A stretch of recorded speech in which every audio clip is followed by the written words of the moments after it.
Welcome everyone to Three Borders Sports Network and the Coaches Show. This is episode number 3. I'm Brian Watson and I'm joined first here by Coach Larry Lash, coach of the Breckenridge Wahpeton cross country team. Coach Lash, welcome to the Coaches Show. Thank you. Well, another week. You had a good run at Pelican Rapids. Tell me a little bit about how things went there. It was a good week for us. Going into that race, we ran against Pelican Rapids and Parker's Prairie. And based on what those teams had run previously, I knew we matched up pretty well against them. Our number one runners would match up and so forth down the line. And I told the boys and the girls, I said, hey, if we run well, we could win this race. And if we have an off day, we could place second or we could place third. It's going to be that tight. So cross country, they score 1 point for first place, 2 for second, so forth. Low score wins. Right. And our boys ended up with 31 points. There was 2 really good runners from Parker's Prairie that finished first and second. Okay. And a Pelican Rapids kid placed third. So I knew that our 4 runners had to run well. So anyway, we got 31 points, and Parker's Prairie did end up with 37 points. And Pelican was back a little bit at 42 or 43 points. So a close race, but you were able to win. You took places 4, 5, 6, 7, and 9 Correct. in the top 10. Yep, 5 runners in the top 10. That's nice. So it was, like I said, our back of the Packers for my varsity, my 4 or 5 guys, they had to stay close. Right. And yeah, if you're saying that your number 4 guy is one place, behind your 3rd guy, and your 5 guy is right there too. So that was Aiden Ruddy was again our top runner. Him and a Pelican Rapids kid, they battled the entire race. The first 2 runners were way out there. But Aiden and this Charlie Larson from Pelican, the whole race they were neck and neck.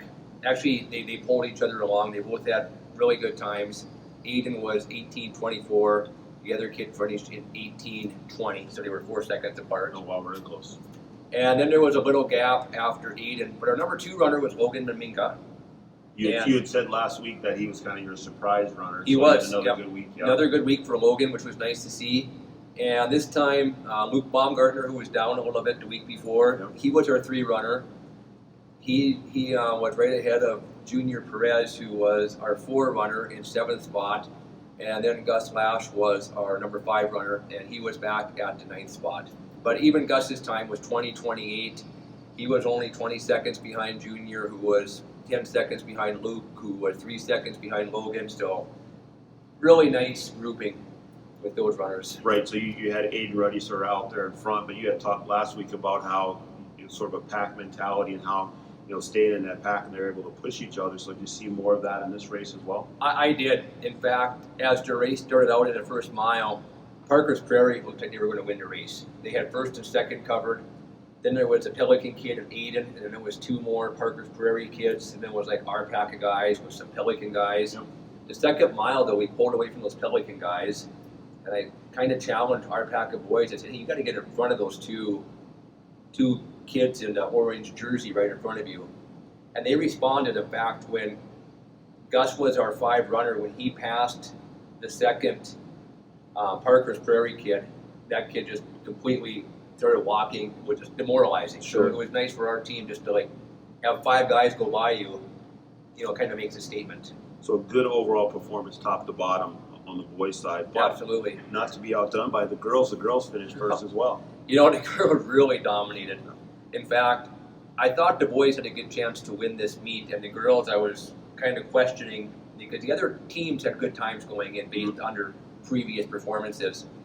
But Rachel Gowan, she won the whole race, and she won by over a minute. Oh, wow. And she took off the first, right away. Gun went off, and she was ahead by a good 30 meters within the first turn. Wow. And not far behind was Gabby Baumgartner, who placed 3rd. In fact, Gabby kind of settled back. She was middle of the pack for the first mile. She ran a great second mile. A little bit different than what she's done sort of in earlier races. I know she went out front and kind of burned herself out a little bit, so a good full race for her this time. It was. There was a couple of hills, and she ran the hills really nice, which was, we don't have hills to work on around here, so you see a kid do that, it's like, all right, they must be feeling good today if they can attack those hills. Right. So she moved up in the 3rd spot. And it's like the boys then, we had a nice pack. Emily Gown, who's a 7th grader, making her first cross-country 5K run. She was winning the junior high races. I asked if she wanted to try a 5K, and she did. She was pulled along nicely by her teammate. She ran up Haley Bruce for the first couple miles. And I said, hey, Emily, if you feel good, run up Haley. You guys run together in practice. And they ran together for the first couple miles. And then Emily pulled ahead a little bit. And she finished in 23:32, so I had 3 girls under that 24 mark. And then Madison Rabbit Head was just 30 seconds behind her. And then 10 seconds behind Madison was Taylor Bommersbach. And just 6 seconds behind Taylor was Haley Bruce. That's nice that you had some of those younger girls pick up the pace and compete at the varsity level. Is that something that's difficult to do, to change the length of races for those girls? It is a little bit, because you're talking an extra mile, which doesn't seem like much if you don't understand, the whole sport of cross country. But, it's like playing football or basketball. You bump a kid up from the freshman team to the varsity. Right. There's a little extra pressure. I know those 7th graders get a little nervous. Right. And then that extra mile, it can take its toll on a runner. It's good to see those young kids come in and be able to contribute. So It is. I know you appreciate that as a coach. So a good week at Pelican Rapids. Now you move on, you go to Pequot Lakes, and some changes in where you're going to be and how far you're going to travel, Right, things right. like that. So what are you looking for next week? Yeah, we went from our shortest trip to Pelican, which was just 45 minutes up the road, and now we get to go 3 hours. Pequot Lakes is hosting, but they moved the race to a little town called Emily, Minnesota, which is northeast of Pequot Lakes. So it's like a 3-hour bus trip. So we need to, get off the bus and get our legs ready, and it'll be important. Right. Good warm up. And the competition is going to be stiff at that one. We ran against West Central area 2 weeks ago. Right. They're the #1 team in boys. We run against those guys again. Okay. So it'll be a good measuring stick to see how we stack up. I noticed Aiden's time is now better than their #6 runner, who Okay. beat Aiden last time. Yep. So if we can see Aiden, maybe we can break up a perfect score this time. Oh, that's right. Those guys did. They ran the table. Yeah, they went 1, 2, 3, 4, 5, 6, and Aiden was the 7th runner. Right. So you have something to shoot for. So you can Absolutely. kind of break into that top 6 and break up that perfect score for them. And last time we ran against them, I think our team ran faster than what they thought they were running, just because you're behind, but it's like I got to keep up with these guys. Right. Right. And the other team that's going to be there is Pequot Lakes. And I saw in the coaches poll, maybe their boys, either their boys or girls were ranked in the state Minnesota rankings as well. Right. And the West Central girls are also a good solid team. So unrealistic that we could go there and win the race, but very realistic we're going to go there and have some good times. Right. You have some goals. You can individually you can try and lower your time as a runner, but as a group you want to try and break into that top 6 and kind of screw up that Right. perfect score for those guys. So you certainly have some things to shoot Yeah, for. and I told the kids, I said, hey, we saw West Central a couple weeks ago. Let's see if we can close the gap now. Right. It'll be a good measuring stick where we're going. Then the week after that, we have our home race. And that race we run against Otter Tail Central and Holly. And I think those 2 teams we stack up very well against. Okay. So that'll be coming off of this week, going into next week. I like our schedule right now. All right. Good. So you got a good prep for your home meet. You go to Pequot Lakes and see what you can do there, then come home and hopefully you'll be ready to go against Otter Tail and Holly. Correct, yeah. Okay. Thanks, Coach Lass. Anything else you'd like to add before we finish up? Yeah, one more thing. I did get a memo from the Minnesota High School League. They are going to have a postseason in cross country. Okay. It's going to be the week of October 12th. I don't know what day. They haven't set the date yet. And they're going to modify their sectional race. They're going to run 4 teams. And instead of running your top 7 runners, you can run your top 6 runners. And it sounds like they're going to try to have all the races on the same site. And then when the day gets done, they'll combine all the times and sort out who the top teams are and the top runners. And I haven't heard about a state meet, but just getting a sectional meet is the first step. Right. Right. So that's exciting. The kids can start setting goals again. Right. And with the way things are going, with kids being quarantined because of COVID and stuff, being a top 6 runner could be anybody on my team right now between #1 and #10, because you never know.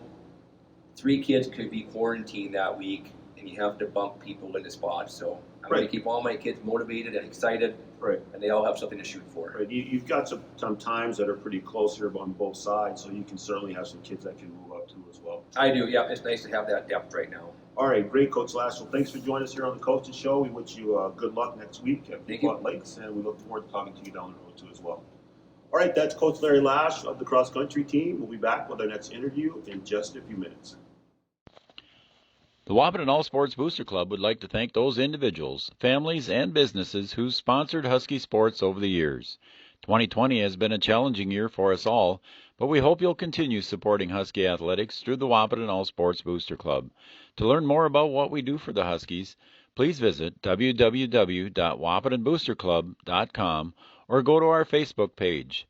Thanks from the Wahpeton All Sports Booster Club. The Wahpeton Daily News wishes all of the Wahpeton Husky sports teams the best of luck this fall. The Wahpeton Daily News thanks you for supporting local journalism, including the News Monitor and the Daily News. Keep up with local news, sporting events, and personal interest stories in our papers.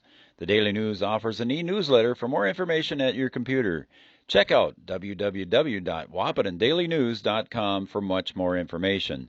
The Daily News supports all area sports teams and wishes the best of luck this season. Welcome back to the Three Borders Sports Network Coaches Show, and I'm Joe Schreiner along with Brian Watson, and we're joined now by head coach of the boys tennis team for the Wahpeton Huskies, Amanda Lundstetter. Thanks for joining us, Amanda. Of course. Yeah, cool.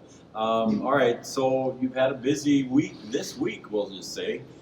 Yesterday you took on a number 2 In the state at Grand Forks Central. They were here. How'd that go for you? And the boys? We played Grand Forks Central, and yes, they're 2 in the state right now, which it's a very tight 2 with them in Red River. I think the guys came out and they really competed well. In years past, when we played Grand Forks Central, we had a really tough time getting even a game off them.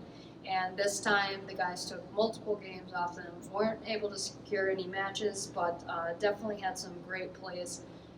Again, our number 1, David, was playing a player who was projected to probably take state in individuals. And this kid is quite the competitor, and he was up 3-0 in the first set. So again, he's got the potential, he's got the tools. We're just looking for him to find that confidence that is going to take it home for him. So it was a good match. Helped us prepare too mentally for this upcoming match at home on Thursday against Red River, and they're going to be the tough guys. They have yet to lose a match this season. So taking on number 2 Central, it was a good thing there for the boys to be able to face some tough competition. Absolutely. Because they got, again, as you said, they got Red River coming up tomorrow on Thursday, and but you always want to play against that tough competition to make yourself better. And you saw improvement, you said. Absolutely, and I tell the boys often that steel sharpens steel. We don't want to play.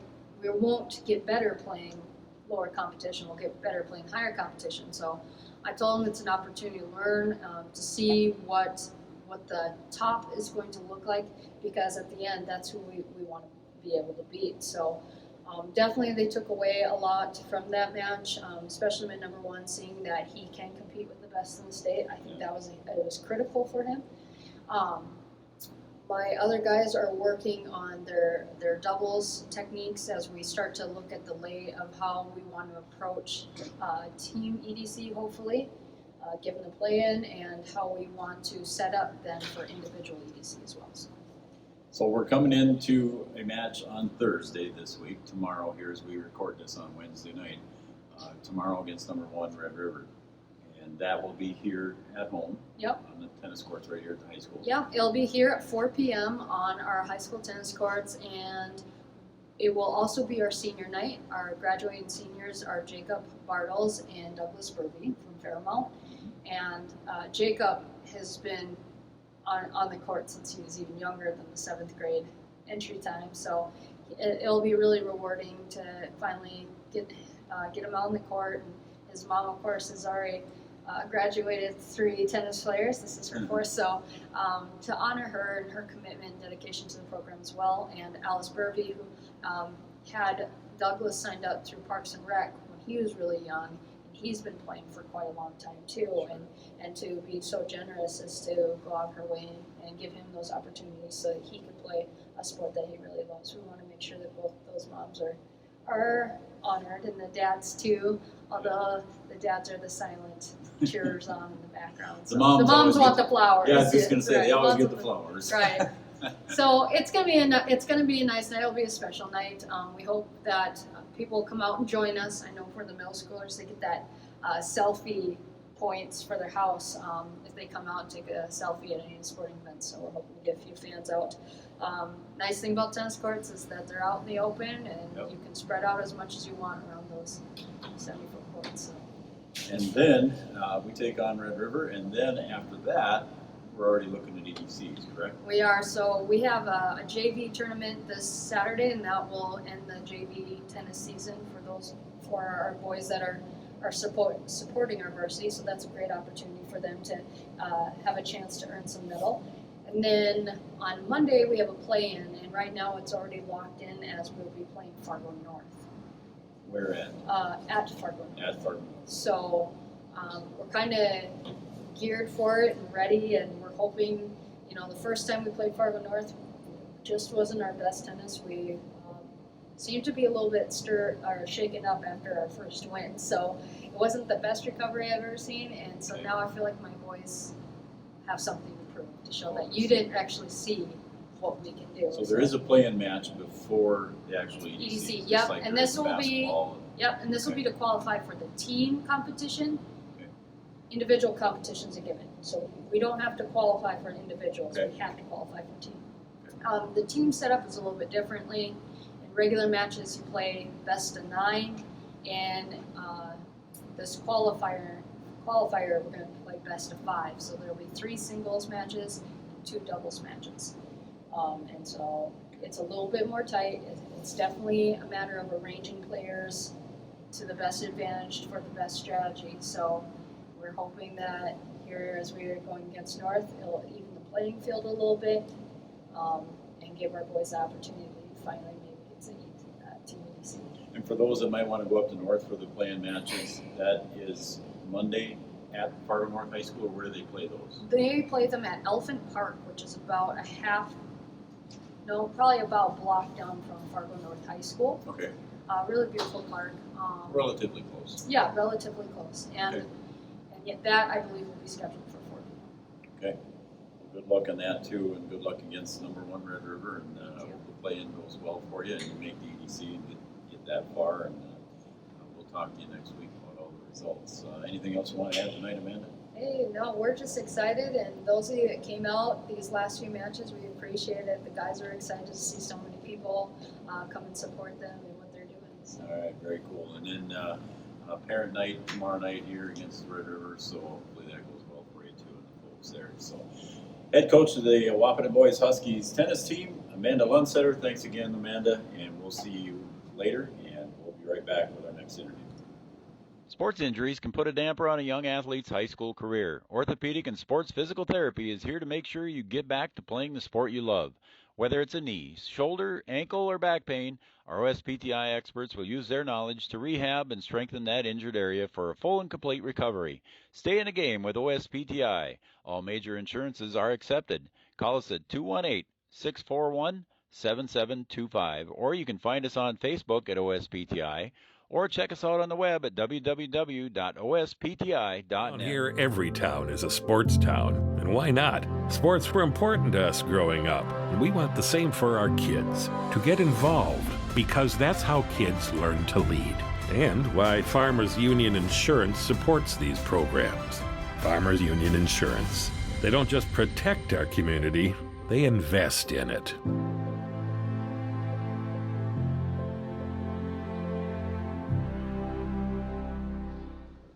Welcome back to the Coaches Show. I'm joined now by Coach Jeff Ralph, head coach of the girls golf team. Coach Ralph, thanks for joining me tonight. Hey, Brian. Well, your season's winding down a little bit here. You were at Fargo Country Club earlier this week, and how did things go there? I think one of the more difficult courses that we play, greens lightning fast, which was kind of good. I mean, Village Green the previous week, lightning fast. Yeah, you talked about how fast they were there. Sunday we went up to Grand Forks Country Club, and they had the 2-person best ball, and they were pretty fast. And Fargo Country Club, and the girls said even faster. Well, So a good a good test for us going into that. Fifth place finish, not our greatest score of the season of 381, but again, I think just a primer for where we're heading to. There's no bearing on wherever we finish. It doesn't matter. You still got to get out. Right. So, we all would like to finish as high as we could, but the fifth place finish I thought was okay. Our score wasn't that great, but 3 girls in the 90s. We'd like to have one in the 80s and then a couple in the 90s, but 3 girls in the 90s, and Maddie's 10th place finish was maybe a bit of a surprise. She's been hanging around that 15, 18, 19 spot all year. But for Maddie, just had a rough start to the day. Went, I think, double to start. Oh, wow. And then started on 16. She goes to the front, goes bogey, par, bogey, and then pars out. Shoots a 38 on the front. And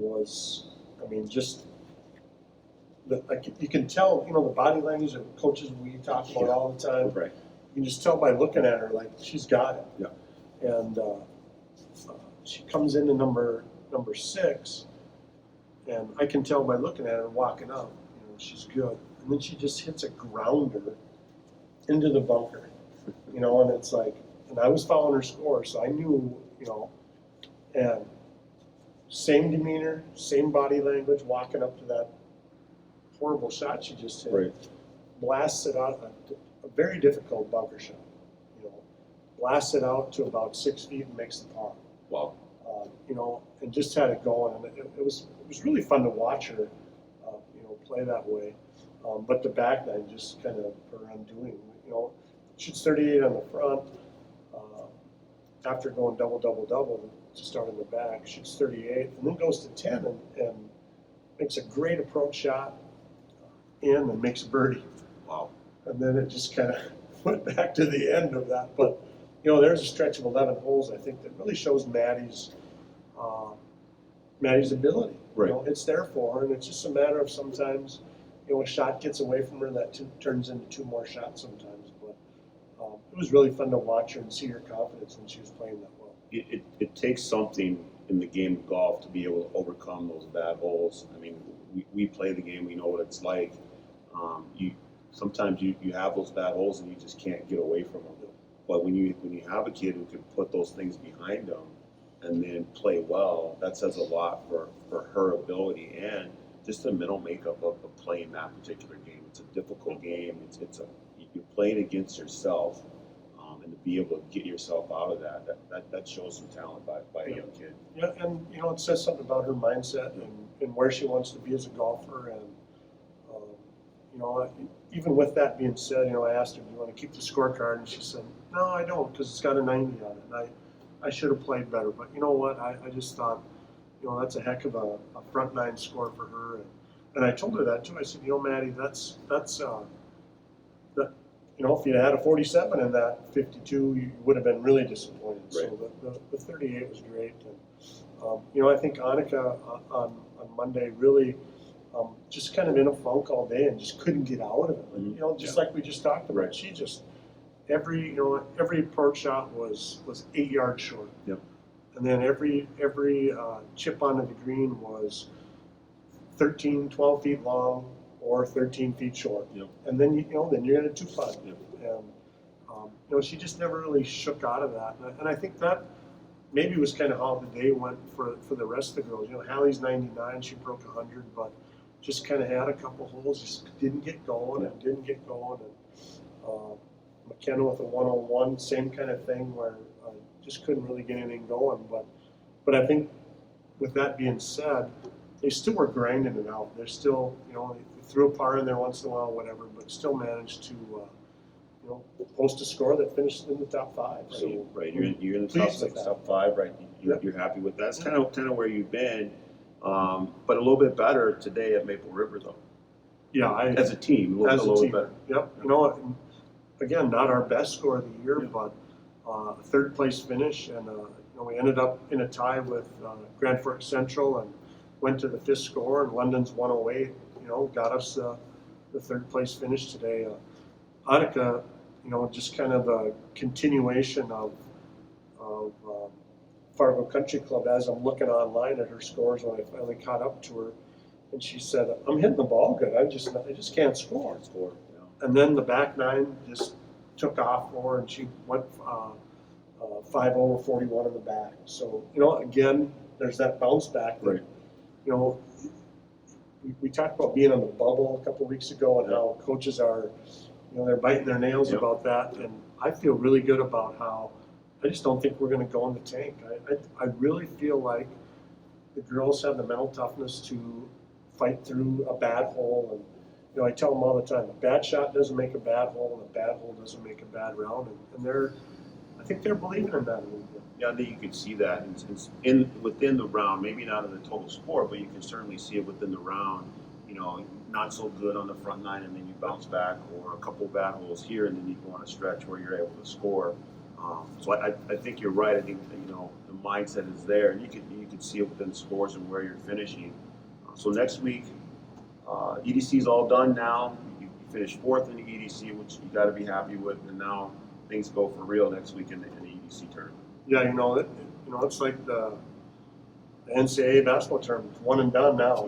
We got to perform, and we're going to be, it's going to be a different kind of a tournament because of of COVID and all the stuff that goes into that.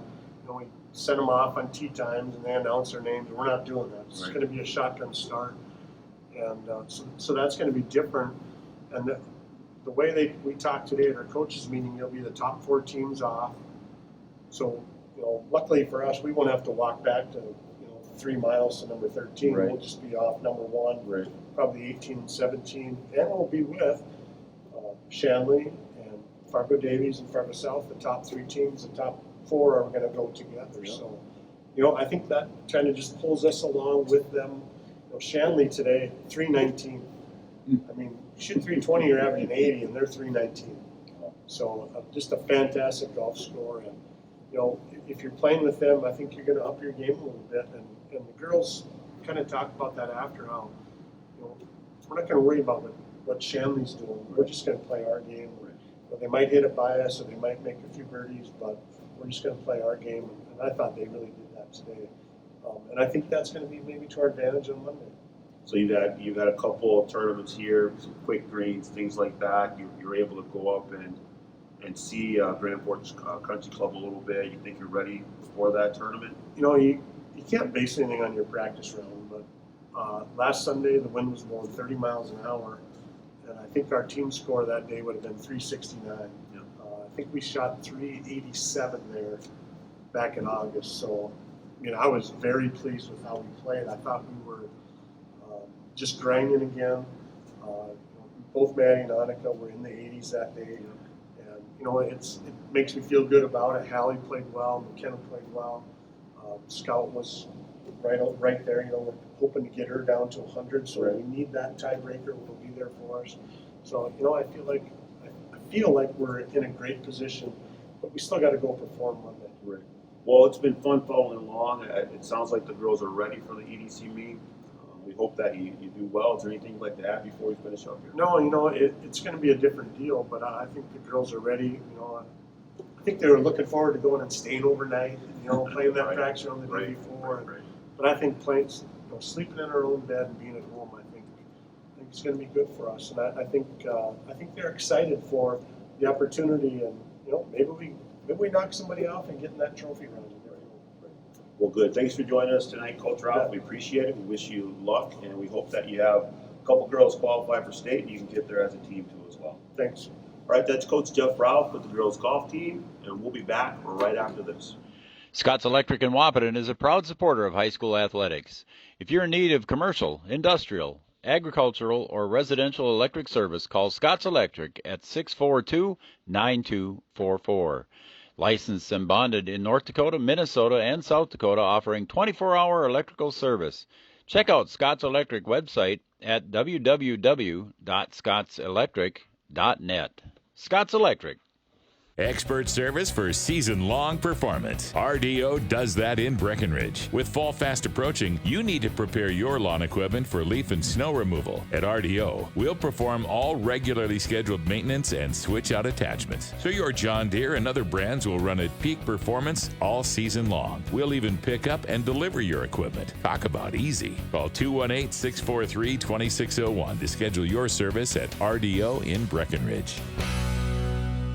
Okay, welcome back to the Coaches Show. I'm joined now by Coach Ann Retzloff, head coach of the Breckenridge Wahpeton swimming team. Coach Retzloff, thank you for joining me. Thanks for having me. Well, you had 2 meets last week. You were at West Fargo and Grand Forks. So how did things go at West Fargo? They went well. It was a couple of different teams than what we had before. The girls swam well. We had the exciting part of the meet was the backstroke is one of the last events, and I had 2 girls that were really close to qualifying for EDC. And all 3 of my swimmers that were doing 100 back were in lanes beside each other, and I think it really helped out because the 2 girls that were close to qualifying both made it. It had to be really exciting to see 3 of your athletes competing against each other right there side by side, and then having 2 of them qualify for the EDC. Right. Well, and they actually all 3 did, but I knew that Kenna would. Yep. It was the other 2 that were close that we wanted to make sure we got them over the hump. Right. So Chloe Rubish and Poppy Marinowski were the 2 that picked up a new first EDC qualifying time for them this year. So a good meet there. Did you have anyone else qualify in that meet? For EDC, Kenna picked up both of her events. Sydney picked up the 100 fly, and then we had some personal best times there as well. Maddie Beyer had a couple of personal best times as well. So where does that put you for qualifiers? I don't know if you know off the top of your head as far as where you are as far as girls and events, and how many have qualified for EDC and how many have qualified for state. Okay, I'm not going to do events because that I'd have to sit down and count. I have of the 7 girls, excuse me, of the 7 girls that are in the water right now, 6 of them have qualified at least 1 event for EDC. Very nice. Maddie Beyer is a couple of seconds out on a couple of her events. We need to clean up turns. We need to work on pull downs. Breaststroke is one of them that she's close on. So our hope is by the end of the season that we can get her there as well. So EDC wise, you've got a lot of girls who've qualified. State, a little bit different story. You've got Sydney Roberts who's qualified. Any other girls that are close to qualifying for state? Or? Not at this time, no. Okay, all right, okay. So Grand Forks, a little bit different event. So how'd that go for you as well? Yeah, I threw them in. I had 3 of them that I threw in the 500, and they were thrilled about that. So Chloe Rubish and Haley Motorow and Sydney Roberts, all 3 swam the 500, and Chloe and Haley were 12 and 14 seconds faster than their personal best time last year. So they both had a really good improvement. Sydney also dropped, I think it was, I want to say about 12 seconds, and she hasn't state qualified, and she was just 4 seconds over the 6-minute mark. And that, so at some point this season, we want to try and get her under that mark, just for a milestone. So she did qualify in It is qualified for 500 state. For state, Yes, 500 yes. fly. No, 500 free. 500 free, sorry. Oh, don't say fly. I know, right. They'll hunt you down. That would be a workout. 500 free would be a workout for me. Yeah, 500 anything. Yeah, exactly. Okay, so a good 2 really good meets for you, but you did have a bit of an injury on one of the meets? Well, after the meet. After the meet. So it was kind of in between the 2 meets. Poppy Marinowski was tripped and fell and caught the end of her nail on a step and pulled the majority of the nail off the nail bed. So we are taping it. It was pretty sore on Monday. Putting tape on, I bumped it. Didn't go well. So yesterday was a little bit better. Today she came in with it taped herself. So we're using duct tape. That's about the only thing that'll hold up in the water. But That's not work. It's good for anything. until she can, either it comes off completely or she can trim it, it's not comfortable. Okay. So now you move on back to West Fargo again, but you have a little bit different event than a normal swim meet. You have the pentathlon coming up. Can you tell me a little bit about that? Well, the pentathlon is 5 events, and it's 100 of all 4 of the strokes, and we go in IM order, which IM order would be butterfly is going to be the first event, and then we'll go to the back, then breaststroke, and then they'll swim the 100 free. And then this year, the 5th event is going to be 100 IM. 100 IM is not a state event, but it's just something kind of fun. They do it in USA Swimming, so the girls get to, they like it. It's fun. It's easy. It's only a 25 fly instead of a 50 fly in the 200 IM, and so it's just something kind of fun and light to end the meet with. The top 6 people from your team, you can pick 6 people to compete all 5 events, and then they are the ones that will score for the team competition. Okay. So a little bit different than a normal swim meet. Is this something that the girls kind of look forward to, or no, maybe not? I think they look forward to complaining about it. Oh, we have to do so many events. That's what I hear a lot. And don't you dare put me in the fly. That's the other one. Well, it's good for them. It's good to get them ready and get those personal bests down and see if they can qualify for EDC and see if you can add it to someone else to state qualifier too as well. And that'll be a good thing, especially with backstroke. It's nice with Ellie having coming out of the Grand Forks meet being just a second shy of qualifying for EDC. I don't have to worry about, I've only got 2 events, so I'm going to put her in back again. She automatically is going to get to swim the back at this meet, so the timing is perfect for something like that. All right, great. Well, like I said, a good 2 meets, and then you have an exciting event coming up here next week. Anything you'd like to add before we finish up? After that, our season is going to actually kind of tick up a little bit before we get ready for EDC, because then we start going predominantly once a week on Tuesdays, and even Tuesday, Saturday, we have the Davies invite in there. And again, it's barring, any changes or anything like that. Right. As far as the COVID, the kids have been handling it very well with the masks. They get out of the pool, and it's amazing how these swimmers are breathing hard, but they're either putting a towel over their face or they've got their mask held up while they're trying to catch their breath. And they've been doing an awesome job, and I've been really proud of my kids on that. Have there been any cancellations as far as swimming goes due to COVID? I know we've had some cancellations in other sports, volleyball, and some football teams throughout the state that have had some cancellations. Anything as far as swimming goes? We have not had anything on this side of the state. I guess I haven't been keeping track of the west side of the state to see if it would be the same. I feel like we might be a little bit safer because we aren't contact. Sure. They're very careful about how many people they have behind the blocks. Before, the kids would, 2 heats away, hey, I got to go stand behind the blocks because I've got my own routine that I'm going to do. Right. Now they know that they can't go behind the blocks until right before their heat. I think that helps. The kids have been, the girls on this side of the state anyway, and I'm sure on the west too, have been phenomenal about making sure that they've got their face coverings on and that type of thing. And then you've got chlorine that kills a lot as well. So, we've been fortunate. If we can keep at that rate, that would be wonderful. Well, we hope that things continue to go well for you. We hope that the meets continue to go. We wish you good luck next week at the pentathlon and the rest of the season too as well. Thanks for joining me today, Coach Reslaw.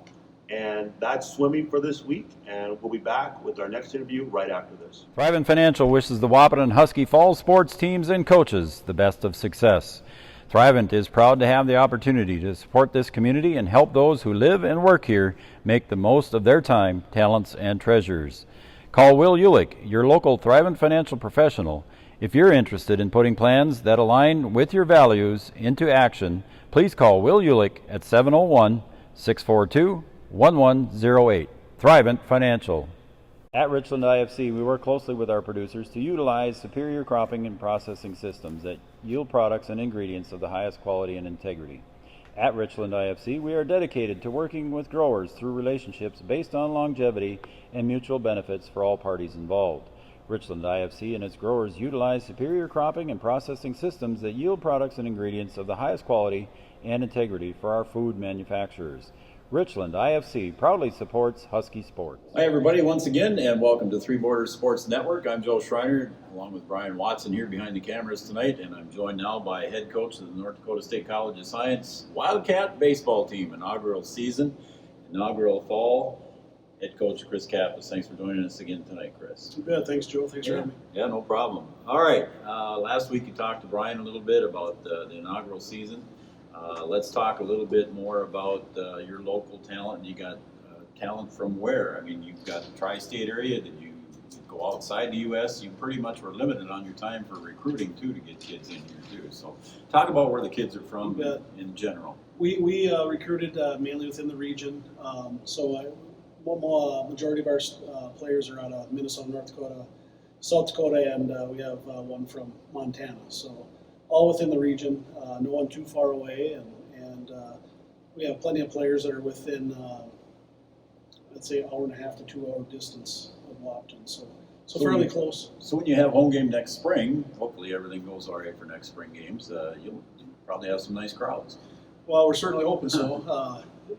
For a couple of reasons. Obviously, we want to get through the pandemic that we're all faced with right now, and then secondly, we're hoping to get that support from family and friends, and to make the trip to Wahpeton, sit at a beautiful John Randall Field, and taking some baseball games. So. All right, so you've been having some practices down there. I've seen you down there practicing with the boys, and you and assistant coach Tyler Rippentrog. Some of the fans may not know that Tyler is your assistant coach. So you've been down there in the evenings practicing, and since what, September 5th? Yeah, we got going September 5th. And you had one scrimmage last weekend. We did. And how did that go? I know you and I talked off air. Some pleasant surprises, and then some disappointments too as well. Talk about that. Well, going into it, there's going to be you have guys playing together in a game situation for the first time. I mean, we've done some inter-squad stuff, practice together and whatnot, but get game speed and guys playing together, like I said, for the first time, you're gonna have some ups and downs, making sure pitchers and catchers are on the same page, things like that. We've seen a couple miscues there, but at the end of the day, we walked away. We ended up with a split. We ended up losing the first game 7-0, and we won the second game 10-1. And there was definitely a few guys that really stood out that day. Nice, pleasant surprises out of the performances they showed. And then overall, as a team, defensively, we need to shore up our defense. There's no question about it. We have to get better. We knew that going in, that our defense is a little bit shaky right now.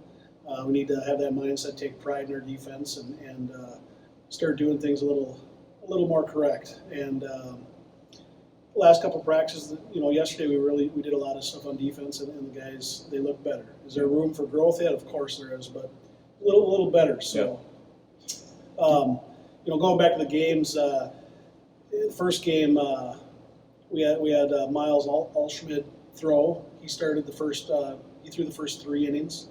And I thought threw the ball fairly well for us. Unfortunately, we had a couple bad errors behind him, gave up some runs. Then Hunter Womry came in through the next 3 innings, threw the ball fairly well also, and same thing, couple errors, couple runs. If we make those plays behind them, there's potential that we end up giving up potentially 1 run at the most. Wow. And then on the offensive side, we put the ball in play all day. And the first game, they fielded the ball, and we couldn't find a hole. And that's baseball. A few of those find a hole, and we make the plays. That score may be flipped. So, and the second game was kind of a reversal of what we've seen in the first. We continued to hit the ball. We made a few plays. We still had some errors. And obviously 10-1, your pitching held up well in the Yeah, second game we threw the ball really well in the second game hit also. I think we had a combined no-hitter into the 5th inning. Wow. So Emmett Biggs started on the mound through 3 innings, threw really well, and they threw a second for us that game.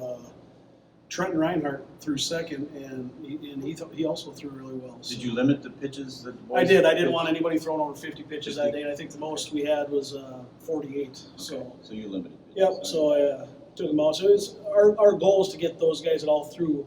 We were hoping to get them 3 innings, at 50 pitches or less, and it worked out. We did. And your games or your scrimmages, if you will, are 7 innings. Will your games be 7 innings next spring too? 7. Yep, 7 until we get to playoff time. Okay. Go to 9 inning games. Okay.